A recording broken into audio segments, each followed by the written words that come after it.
વિદ્યાર્થી મિત્રો, આજે આપણે ભૌતિક વિજ્ઞાનનું ચેપ્ટર નંબર 8 ગતિ ગતિ ઇંગ્લિશમાં એને મોશન MOTION મોશન કહેવાય છે. એના વિશે અભ્યાસ કરીશું. આપણે આ ચેપ્ટર ખૂબ જ ઊંડાણપૂર્વક અભ્યાસ કરીશું, કારણ કે 11 સાયન્સમાં એટલે કે ફિઝિક્સમાં આને આ ચેપ્ટરના ઘણા બધા ભાગ, ઘણી બધી વસ્તુઓ રિપીટ થાય છે. મોશન મોશન એટલે ગતિ. ગતિ વિશે આપણે બધાને જ ખ્યાલ હશે.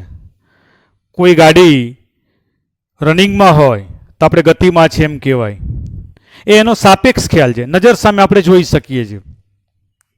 બરાબર છે. એવી જ રીતે કોઈ છોકરો કે કોઈ છોકરી જોગિંગ કરતા આવતા હોય અને આપણે ઊભા હોઈએ તો આપણને ખ્યાલ આવે કે એ ગતિમાં છે. આ સાપેક્ષ ગતિ છે. કેટલીક વાર પાંદડાઓ સ્થિર દેખાતા હોય છે, અથવા પાંદડાઓ હલનચલન પણ ક્યારેક કરતા હોય છે. તો હલનચલન કરતા હોય છે તો આપણે કહીએ હવાને કારણે એ ગતિમાં છે. એ પરોક્ષ ખ્યાલ છે. તો આપણે સૌથી પહેલાં ગતિની અવસ્થાઓ વિશે અભ્યાસ કરીશું. ગતિની અવસ્થાઓ.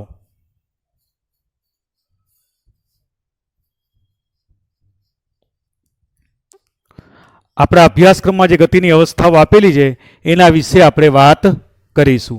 તો સૌથી પહેલા સ્થિર અવસ્થા. સ્થિર અવસ્થા. માની લો કે બાળકો, આ એક રસ્તો છે. રસ્તાના સાઈડમાં આ એક વૃક્ષ છે. આ બાજુ એક તારનો થાંભલો છે.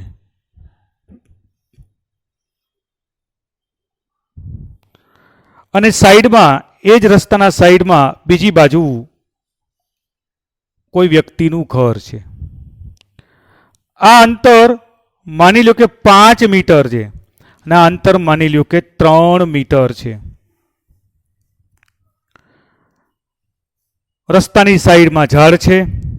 રસ્તો સીધો છે એમ સ્વીકારી લે છે. એને પેરેલેલ સાઈડમાં એક તારનો થાંભલો છે અને આ બાજુ મકાન છે. તો બાળકો, સમય સાથે શું ઝાડથી થાંભલાનું અંતર બદલાઈ જશે? કે સમય સાથે શું ઝાડથી મકાનનું અંતર બદલાઈ જશે? નહીં બદલાય. શિયાળામાં પણ એ હશે, ઉનાળામાં પણ એટલું જ હશે અને ચોમાસામાં પણ સામાન્ય સંજોગોમાં એટલું જ હશે. આમ જે વસ્તુ, જે પદાર્થ સમય સાથે બદલાતો નથી, એટલે સમય સાથે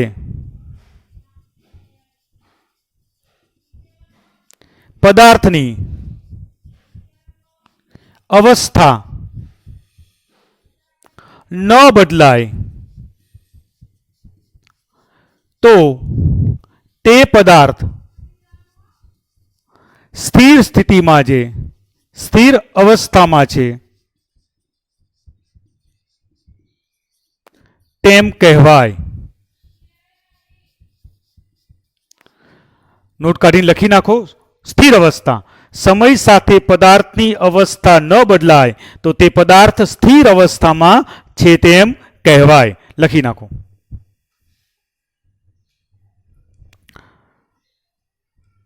હવે આપણે ગતિમાન અવસ્થા લઈએ છીએ. અવસ્થા નંબર 2.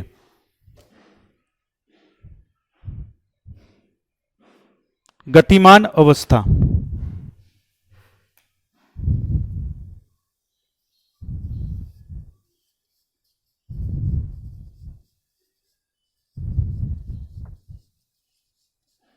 ફરી પાછું એક સીધા રસ્તાની કલ્પના કરીએ.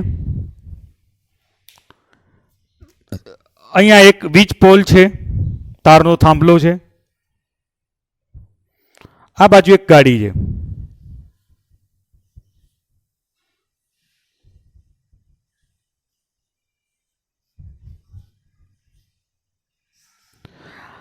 આ ગાડી રનિંગ એટલે ગતિમાં છે.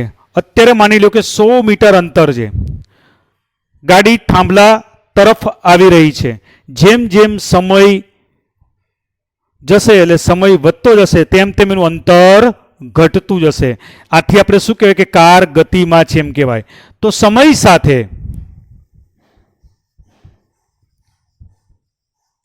પદાર્થનું સ્થાન બદલાય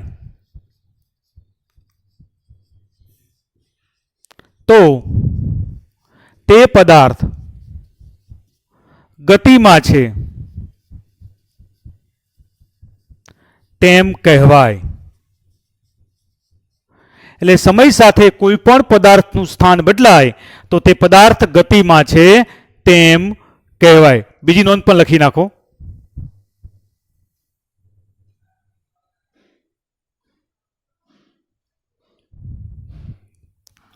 હવે નંબર 3, ત્રીજી આપણે સમજવાની છે, લખવાની નથી. ગતિમાન અવસ્થા અને સ્થિર અવસ્થા.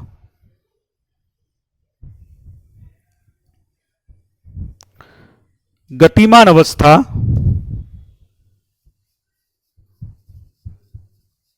અને સ્થિર.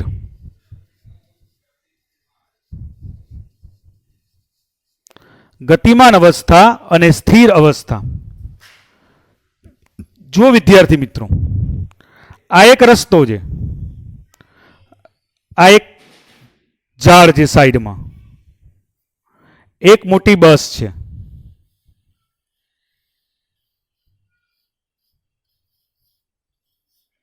બસની અંદર અત્યારે આપણે 3 ગાડીની કલ્પના કરીએ. 1, 2 અને 3 વ્યક્તિ બેઠી, 1, 2 અને 3.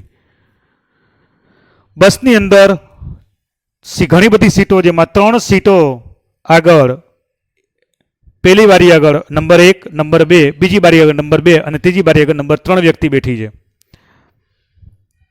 હવે જુઓ, ધ્યાનથી સમજજો.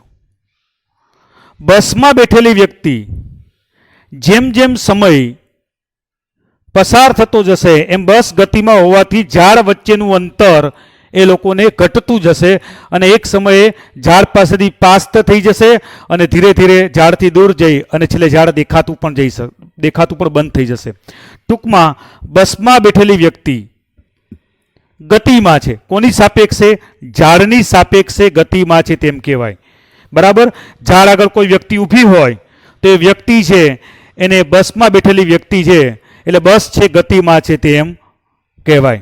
હવે જુઓ, વ્યક્તિ 2 વ્યક્તિ 1નું નિરીક્ષણ કરે, બસ ગતિમાં છે. વ્યક્તિ 1 અને વ્યક્તિ 2, વ્યક્તિ 2 માં બેઠે, વ્યક્તિ 2 એટલે સીટ 2 માં બેઠેલી વ્યક્તિ નંબર 2 સીટ 1 માં બેસેલી વ્યક્તિ નંબર 1 નું નિરીક્ષણ કરે તો તેને સ્થિર લાગે. તો આવી ગતિને ગતિમાન અને સ્થિર બંને અવસ્થાઓ કહી શકાય છે. એટલે કેટલીક વાર વ્યવહારમાં આપણને ગતિમાન અવસ્થા સાથે સ્થિર અવસ્થાનું પણ આપણે અવલોકન જોવા મળે છે. બરાબર છે. તો ગતિની કેટલી અવસ્થાઓ આપણે ભણ્યા? સ્થિર અવસ્થા, ગતિમાન અવસ્થા અને સ્થિર અવસ્થા અને ગતિમાન અવસ્થા. રાઈટ. હવે ટોપિક નંબર 2 લઈએ છીએ, ધ્યાનથી સમજો.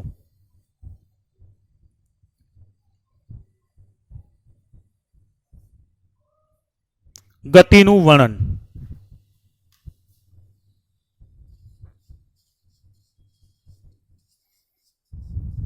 જે વસ્તુ નોટમાં લખવાનું કહું એ વસ્તુ તમારે નોટમાં લખવાની.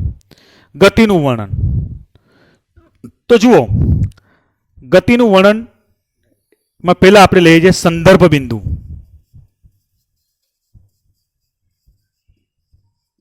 આ મેં સર્કલ કર્યું છે.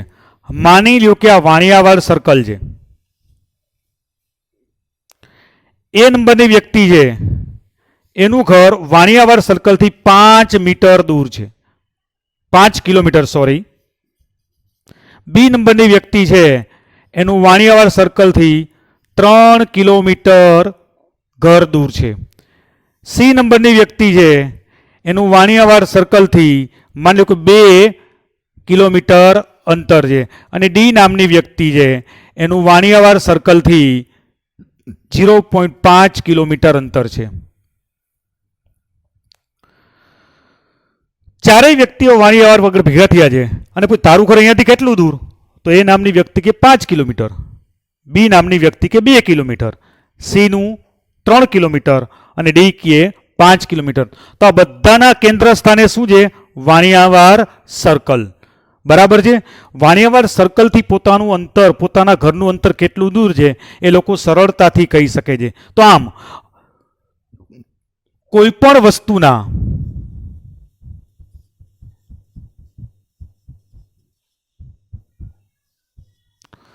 પણ વસ્તુના સ્થાન દર્શાવવા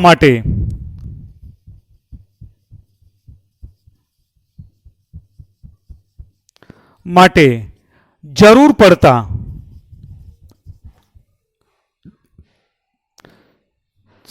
કોઈ પણ વસ્તુનું સ્થાન દર્શાવવા માટે જરૂરી બિંદુને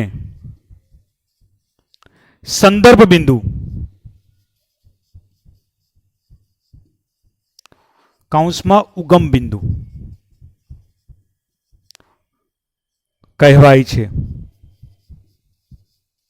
નોટમાં લખી નાખો. કોઈ પણ વસ્તુના સ્થાન દર્શાવવા માટે જરૂરી બિંદુને શું કહેવાય છે? સંદર્ભ બિંદુ કહેવામાં આવે છે. બરાબર. અહીંયા સંદર્ભ બિંદુ શું છે? વાણિયાવાડ સર્કલ છે. બરાબર. વાણિયાવાડ સર્કલથી એ વ્યક્તિ, બી વ્યક્તિ, સી વ્યક્તિ અને ડી વ્યક્તિ પોતાના ઘરનું સ્થાન દર્શાવી શકે છે. તો સંદર્ભ બિંદુ એટલે શું? કોઈ પણ વસ્તુના સ્થાન દર્શાવવા માટે જરૂરી બિંદુને સંદર્ભ બિંદુ કહે છે. કોઈ પણ વસ્તુના સ્થાન દર્શાવવા માટે જરૂરી બિંદુને સંદર્ભ બિંદુ કે ઉગમ બિંદુ કહેવામાં આવે છે. લખી નાખો.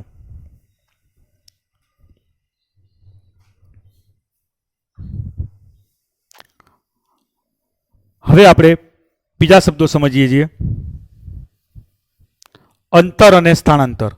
પહેલા આપણે પાઠના બધા પોઈન્ટ સમજી લઈશું, એની વ્યાખ્યાઓ લખી લઈશું, એટલે આખો પાઠ તમારા માટે ખૂબ જ સરળ થઈ જશે.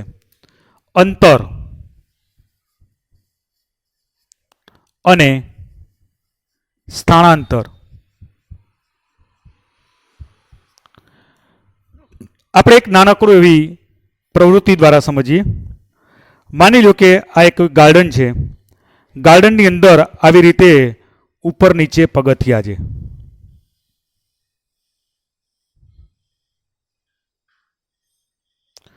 અહીંયા એ છે, અહીંયા બી સ્થાન છે. એ સ્થાનને આપણે માની લો કે પ્રારંભિક સ્થાન કહીશું.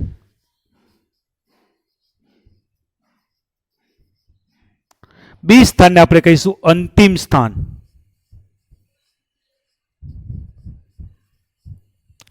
એ થી બી વચ્ચેનું અંતર આપણે ગ્રાફ દ્વારા દર્શાવીએ તો અહીંયા એ થી બી, અહીંયા એક છે.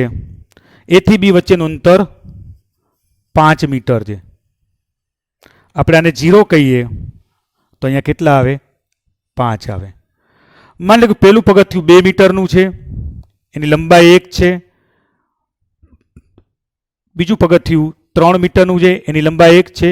ચોથું પગથિયું 4 છે, એની લંબાઈ 2 છે. આ બાજુ 4, આ બાજુ 3, લેન્થ 3, 1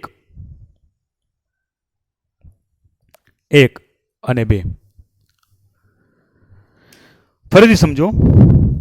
લંબાઈ 2 છે, પહોળાઈ 1 છે, લંબાઈ 3 છે, પહોળાઈ 1 છે, લંબાઈ 4 છે, પહોળાઈ 2 છે. ઉતરતા માટે 4, 1, 3, 1, 2. બરાબર. બંને બાજુ સરખું જેવું માની લઈએ. હવે કોઈ એક માની લ્યો કે કેટરીના કેફ, માની લો કે એ બિંદુથી, એટલે અહીંયાથી પગથિયા શરૂ કરી અને બી બિંદુએ પહોંચવાનો પ્રયત્ન કરે છે. તો કેટલું ચાલશે? તો 2, પેલા અહીંયા એટલે 2, પછી લંબાઈ 1, પછી 3, પછી ફરી પાછું 1, પછી 4, પછી 2, પછી ફરી પાછા 4, પછી 1, ફરી પાછા 3, ફરી પાછું 1 અને ફરી પાછા 2. આવો એક પથ માર્ગ છે એવું આપણે માની લઈએ. બરાબર. ચડવાનું છે, ચાલવાનું છે, ચડવાનું છે, ચાલવાનું છે, ચડવાનું છે, ચાલવાનું છે, ઢાળથી નીચે ઉતરવાનું છે, ચાલવાનું છે, નીચે ઉતરવાનું છે, ચાલવાનું છે, નીચે ઉતરવાનું છે. તો કુલ કેટલું અંતર કાપ્યું કેટરીનાએ? તો 2 ને 1 3, 3 ને 3 6, 6 ને 1 7, 7 ને 4 11, 12 13, 13 ને 17 18, 19 20 21 22 અને 23 મીટર અંતર કેટરીનાએ કાપ્યું. એ સ્થાન એટલે પ્રારંભિક મુસાફરીથી અંતિમ મુસાફરી સુધી કેટલું અંતર કાપ્યું? એને 23 મીટર અંતર કાપ્યું. તો પદાર્થે કેટરીના એટલે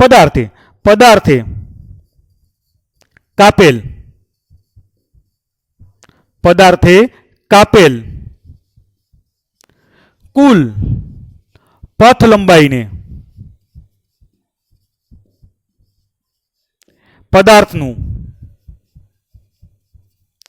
અંતર કહે છે. તેને સંકેતમાં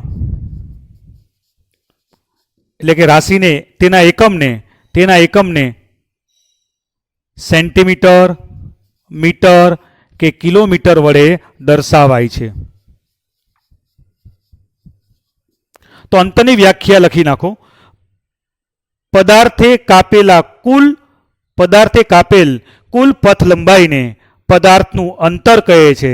તેનો એકમ નાનો એકમ સેન્ટીમીટર, મીટર કે કિલોમીટર વડે દર્શાવાય છે. એનાથી નાના એકમો પણ છે, પરંતુ અંતર આપણે સેન્ટીમીટર, મીટર, કિલોમીટર વડે દર્શાવી શકીએ છીએ. અંતર ક્યારે ઋણ હોતું નથી. અંતર ક્યારે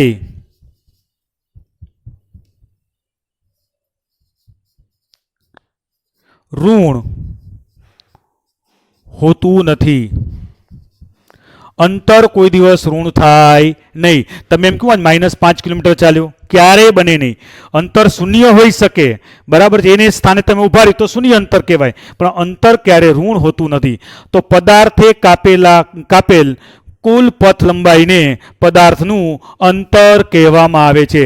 તો કેટરીનાબેને કુલ કેટલું અંતર કાપ્યું? 2 ને 1 3, 3 ને 3 6, 6 ને 1 7, 7 ને 4 11, 12 13 13 17 18, 19 20 21 22 અને 23 મીટર અંતર કાપ્યું કહેવાય. હવે જુઓ, આપણે કેટરીનાબેને સ્થાનાંતર કેટલું કર્યું એ આપણે સમજીએ. હવે આપણે સ્થાનાંતર આ જ આકૃતિમાં ખબર પડશે.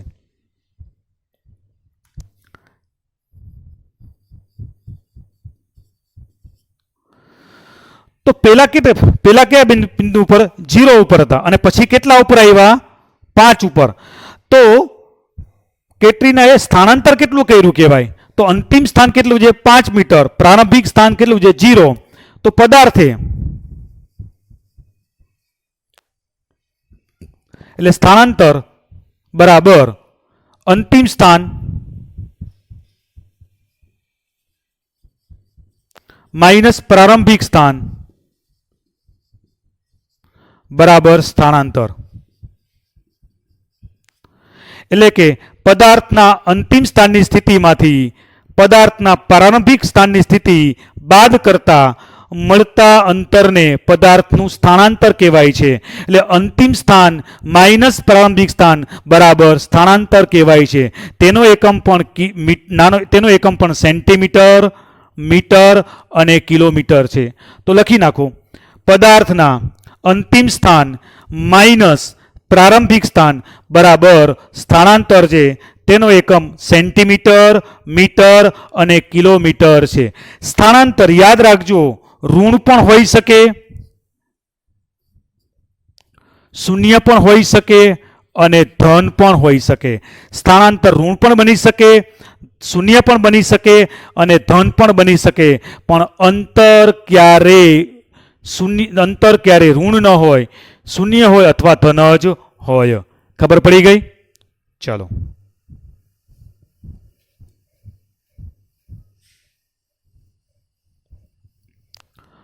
હવે જુઓ,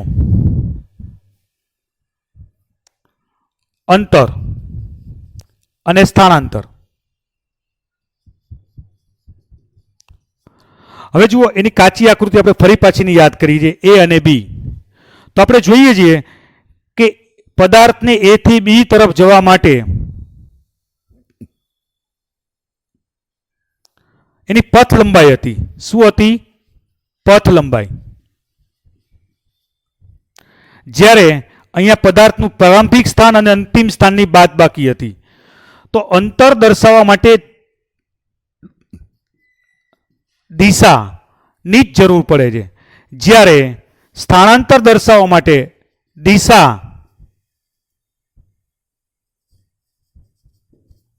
દિશાની જરૂર પડે છે. સાથે જો અંતર દર્શાવવા માટે તમારે જુઓ, ફરીથી સમજો, આપણે ફરીથી આખી આકૃતિ વ્યવસ્થિત સમજીએ, ધ્યાનથી સમજો. જો બાળકો, આપણે કાચી આકૃતિ ફરીથી સમજીએ. એ અને બી સ્થાન આપણે આપેલું હતું. આપણે કેટરીને નામ આપેલું, એને એ થી બી જવા માટે કેટલું અંતર કાપેલું હતું? 23 મીટર અંતર કાપ્યું હતું. અને સ્થાનાંતર કેટલું કર્યું હતું? 5 મીટર. તો જુઓ, અંતર માત્ર આંકડાકીય મૂલ્ય દર્શાવે છે.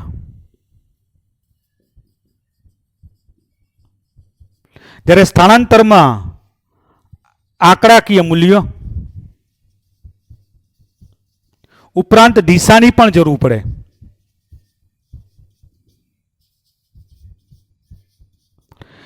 તો જે વસ્તુ દર્શાવવા માટે ખાલી આંકડાકીય મૂલ્ય હોય એને શું કહેવાય? અદિશ રાશિ. દિશાની કોઈ જરૂર પડતી નથી, ખાલી મૂલ્યની જરૂર પડે. ભાઈ કેટલું અંતર કાપ્યું? તો 23 મીટર. દાખલા તરીકે તમે તમારી સ્કૂલેથી માની લ્યો કે અબ્દુલ નામની વ્યક્તિ છે, એને પોતાના ઘરથી સ્કૂલનું અંતર 5 કિલોમીટર છે. સવારે સ્કૂલે જાય છે અને ફરી પાછો બપોરે સ્કૂલેથી આવે છે, તો એને કુલ કેટલું અંતર કાપ્યું કહેવાય? 10 કિલોમીટર. તો આંકડાકીય મૂલ્ય, પરંતુ સ્થાનાંતર શું? પેલા ક્યાં હતો? ઘરે હતો. સવારે, બપોર પછી ક્યાં હતો? ઘરે જ હતો. તો સ્થાનાંતર કેવું થઈ ગયું? 0 થઈ ગયું. એટલે માત્ર આંકડાકીય મૂલ્ય દર્શાવે તેવી રાશિને શું કહેવાય છે? અદિશ રાશિ કહે છે. અને આંકડા સાથે દિશાની પણ જરૂર પડે એવી રાશિને શું કહેવાય છે? સદિશ રાશિ કહેવાય. એટલે અંતર અદિશ રાશિ છે, યાદ રાખો. અને સ્થાનાંતર સદિશ રાશિ છે. અંતર અદિશ રાશિ છે અને સ્થાનાંતર સદિશ રાશિ છે. તો આપણે અંતર અને સ્થાનાંતરનો તફાવત આપણે લખીએ છીએ, બરાબર છે? નોટમાં લખજો ભેગા ભેગા. અંતર અને સ્થાનાંતર.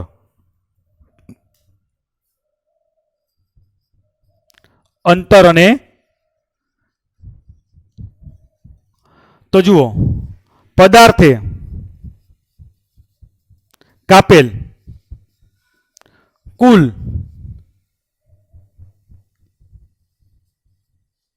ગતિપથની લંબાઈ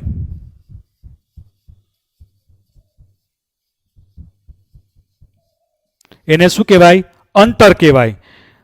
પદાર્થનું એટલે પ્રારંભિક સ્થાન સ્થાનાંતર બરાબર અંતિમ સ્થાન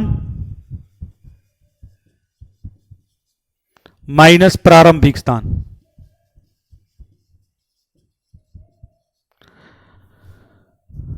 ત્યાર પછી અદિશ રાશિ છે, ત્યારે સદિશ રાશિ છે.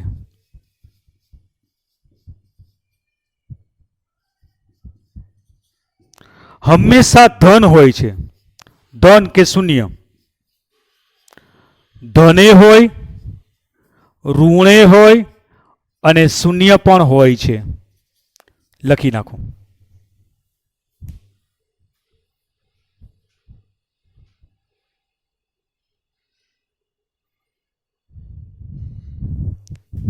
શૂન્ય.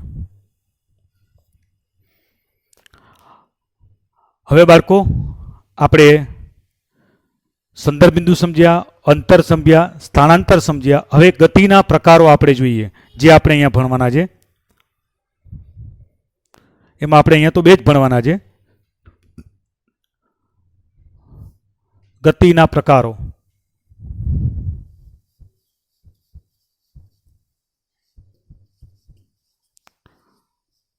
તો નંબર 1, સુરેખ ગતિ. એક જ સીધી લીટીમાં જે ગતિ થતી હોય એને શું કહેવાય? સુરેખ ગતિ કહેવામાં આવે છે. બરાબર? સુરેખ ગતિના સમીકરણો આપણે અહીંયા ભણવાના જ છે આગળ. એક જ સીધી લીટીમાં, એટલે કે ક્યાંય આડી અવળી નહીં, એક જ સીધી લીટીમાં જે ગતિ થતી હોય એને સુરેખ ગતિ કહેવાય. એના પણ પ્રકાર આપણે ભણવાના છે. ત્યાર પછી વર્તુળાકાર ગતિ.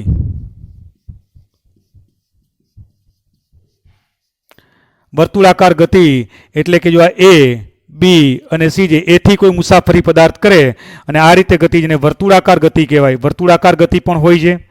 નંબર 3 ચાક ગતિ. માની લ્યો કે આ તમારું એક બારણું છે, તો અહીંયાથી એની મૂવમેન્ટ આ શું કહેવાય? ચાક ગતિ કહેવાય છે.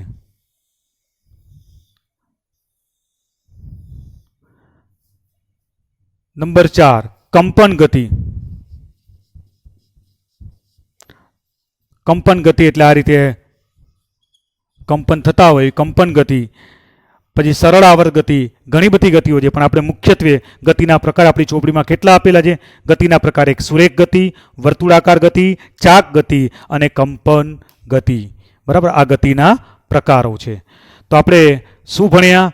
પાઠની શરૂઆતમાં આપણે ગતિની અવસ્થાઓ ભણ્યા. સ્થિર અવસ્થા, ગતિમાન અને સ્થિર અવસ્થા. ત્યાર પછી આપણે સંદર્ભ બિંદુ ભણ્યા. ત્યાર પછી આપણે અંતર અને સ્થાનાંતર ભણ્યા. અને પછી ગતિના પ્રકારો સુરેખ ગતિ, વર્તુળાકાર ગતિ, ચાક ગતિ અને કંપન ગતિ. હવે આપણે ચોપડીનો એક દાખલો લઈએ છીએ. જો બાળકો, એક વ્યક્તિ, ચોપડીમાં એથ્લેટ શબ્દ આપ્યો છે એટલે કે દોડવીર. એક વ્યક્તિ 200 મીટર વ્યાસ ધરાવતા વર્તુળાકાર પથ પર એક ચક્કર 40 s એટલે સેકન્ડમાં પૂરું કરે છે. તો 2 મિનિટ એમાં એટલે મિનિટ અને 20 સેકન્ડ બાદ કાપેલ અંતર અને સ્થાનાંતર શોધો. બાળકો, આ એક વર્તુળાકાર ગ્રાઉન્ડ જે માની લ્યો, આ એ છે, અહીંયા બી બિંદુ છે. હવે જુઓ, આપણને શું આપ્યું છે? વ્યાસ. આપણે નીચલા ધોરણમાં, 8મા ધોરણમાં, 7મા ધોરણમાં ભણી ગયા છીએ કે ત્રિજ્યા બરાબર વ્યાસ ભાગ્યા 2. એટલે વ્યાસ કેટલો છે? 200/2 બરાબર 100 મીટર. આટલી ખબર પડી? હવે જુઓ, વર્તુળાકાર પથ પર ગતિ કરે છે. જુઓ આ રીતે, મારી માર્કર પેન ફરે જે રીતે ધ્યાનથી સમજો. એટલે વર્તુળાકાર પથ પર એટલે એનો પરિઘ કહેવાય. તો તમને એ પણ ખબર છે, વર્તુળાકાર પથ બરાબર વર્તુળ નો પરિઘ બરાબર 2πr. સૂત્ર 2πr. એટલે એક વર્તુળ નું અંતર બરાબર 2πr. એટલે 2 પાઈની કિંમત 22/7, ત્રિજ્યા બરાબર 100 લઈએ છીએ. બરાબર છે? 2 × 22 × 100, 22 દુ 44. એને 2 મીંડા આપી દો, /7 મીટર. ભાગાકાર કરવો નથી, કારણ કે જુઓ, વર્તુળાકાર પથ પર ગતિ કરે છે. વ્યાસ હતા એટલે ત્રિજ્યા કેટલી થઈ? 100 મીટર. વર્તુળાકાર પથ એટલે વર્તુળનો પરિઘ બરાબર 2πr. એટલે એક વર્તુળનું અંતર બરાબર 2πr. એટલે 2 × 22/7 ગુણ્યા 100 એટલે 4400/7. એટલે કે એક વર્તુળમાં કુલ કેટલું અંતર કપાય છે? 4400/7 મીટર. કેટલી સેકન્ડમાં ભાઈ પૂરું કરે છે? 40 સેકન્ડમાં. હવે જો 2 મિનિટ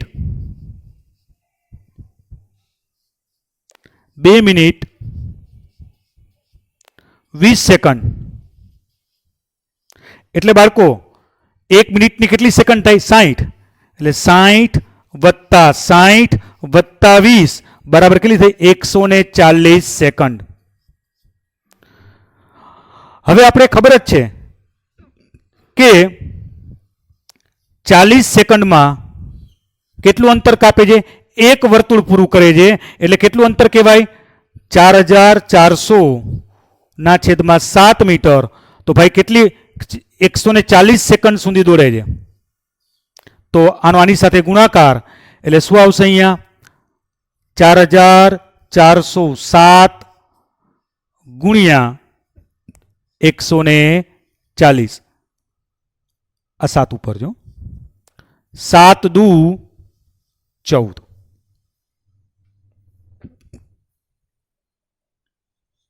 જુઓ,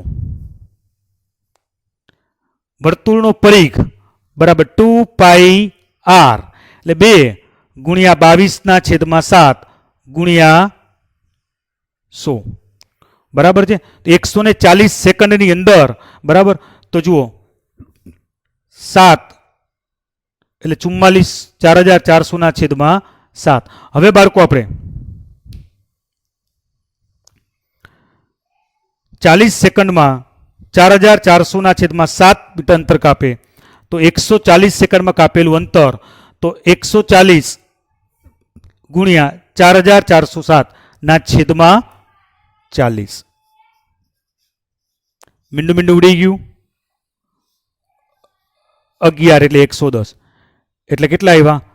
110 ગુણ્યા 20 એટલે 2200 મીટર અંતર કાપે છે. બરાબર. જો આનો આની સાથે ગુણાકાર, આનો આની સાથે ગુણાકાર એટલે કેટલું અંતર કાપે છે? 2220 મીટર અંતર કાપે છે. હવે થોડીક રકમ ભૂસી નાખું છું. બરાબર છે. આપણે રકમ ભૂસી નાખું છું. હવે સ્થાનાંતર શોધવું છે એટલા માટે થોડોક ઉપરનો જ ભાગ શું.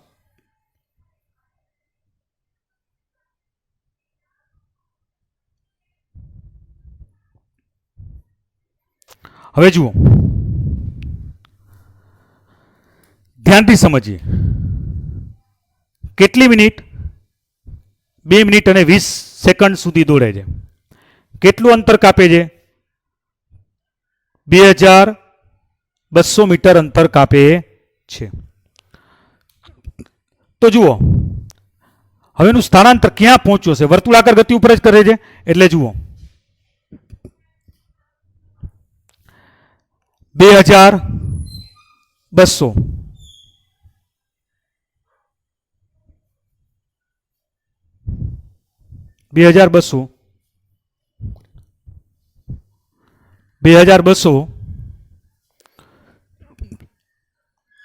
ગુણ્યા 7 છેદમાં. હવે કેમ મૂક્યું તમને સમજાવું. ધ્યાનથી સમજો કે ભાઈ,